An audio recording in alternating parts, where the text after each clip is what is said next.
গভীর এক জঙ্গলে এক কুঁড়ে ঘরে একটি বুড়ি বাস করত। সেই বুড়িটি একটি শেয়াল পালত। সেই শেয়ালটি বুড়ির সব সময় খেয়াল রাখত। বুড়ি কোথাও গেলে তার হাঁস মুরগিগুলাকেও শেয়াল খেয়াল রাখত। বুড়ি শেয়ালটিকে খুবই ভালোবাসতো, আর শেয়ালও বুড়িকে খুব ভালোবাসতো। বুড়ি শেয়ালটিকে আদর করে শেলু বলে ডাকতো।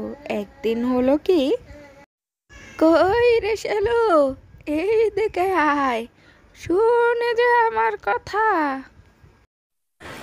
কি হলো বুড়িমা, ডাকছো আমায়? হ্যাঁ রে, ডাকছি তো তোকে। আমি একটু আমার মেয়ের বাড়ি থেকে ঘুরে আসি। তুই একটু ঘরের দিকে নজর রাখিস, আমার হাঁস মুরগিগুলোর দিকে খেয়াল রাখিস। ঠিক আছে বুড়িমা, যাও তুমি, আমি খেয়াল রাখছি। তুমি যেতে পারবে তো একা একা, নাকি আমি তোমাকে একটু এগিয়ে দিয়ে আসবো? না রে, আমি যেতে পারবো। তুই আমাকে নিয়ে চিন্তা করিস না, তুই বাড়িতেই থাক, আমি আসছি। এই বলে বুড়ি তার মেয়ের বাড়ির দিকে রওনা হলো। শেয়াল প্রতিদিনের মতোই তার ঘরটিকে পাহারা দিচ্ছিল। সারাদিন কেটে গেল, কিন্তু বুড়িমা এখনো আসার নাম নেই। শেয়াল অনেকক্ষণ ধরেই অপেক্ষা করলো যে কেন সে আসছে না। দিন পেরিয়ে সন্ধ্যা হয়ে এলো। শেয়ালের চিন্তা আরো বেড়ে গেল। ব্যাপারটা কি, বুড়িমা দেখছি এখনো এলো না। অন্য সময় তো এরকম দেরি করে না। বেশ চিন্তা হচ্ছে তো আমার, কি দেখি তো একটু। এই বলে শেয়াল বুড়িকে খুঁজতে বের হলো। বুড়িকে খুঁজতে খুঁজতে সে তার মেয়ের বাড়ির দিকে রওনা হচ্ছিল, আর তখনই একটি বাঘের সঙ্গে দেখা হয়ে যায়। কি রে শিয়াল, যাচ্ছিস কোথায়? আমার বুড়িমাকে খুঁজতে যাচ্ছি, আজ বাড়ি ফিরেনি। ও তাই নাকি? চিন্তা করিস না, ফিরে যাবে।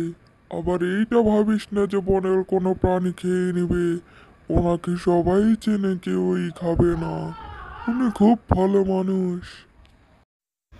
এই কথা শোনার পর শিয়াল আবার হাঁটতে শুরু করলো। হাঁটতে হাঁটতে বুড়ির মেয়ের বাড়িতে চলে এলো। বুড়িমা আছো নাকি? বের হয়ে এসো তাড়াতাড়ি। শিয়ালের কথা শুনে বুড়ি বের হয়ে এলো।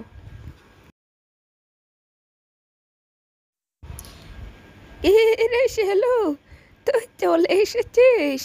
আমি তো আর যেতে পারছিলাম না, মেয়েটা আমাকে যেতে দিচ্ছে না। চলে এলি তুই?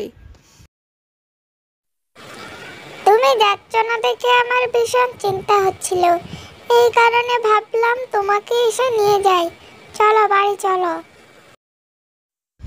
দেখো দেখি, এ কি বাচ্চার কাণ্ড! যখন আমি থাকবো না তখন কিভাবে থাকবি তুই? চল চল, বাড়ি চল। অমন কথা বলবে না, তোমাকে বলেছি আমি। চলো বাড়িতে তাড়াতাড়ি। ঠিক আছে ঠিক আছে, চল চল, বাড়িতে চলে যাই, চল। তো বন্ধুরা, গল্পটি তোমাদের কাছে কেমন লাগলো? ভালো লাগলে অবশ্যই সাবস্ক্রাইব করো এবং শেয়ার করে দিও।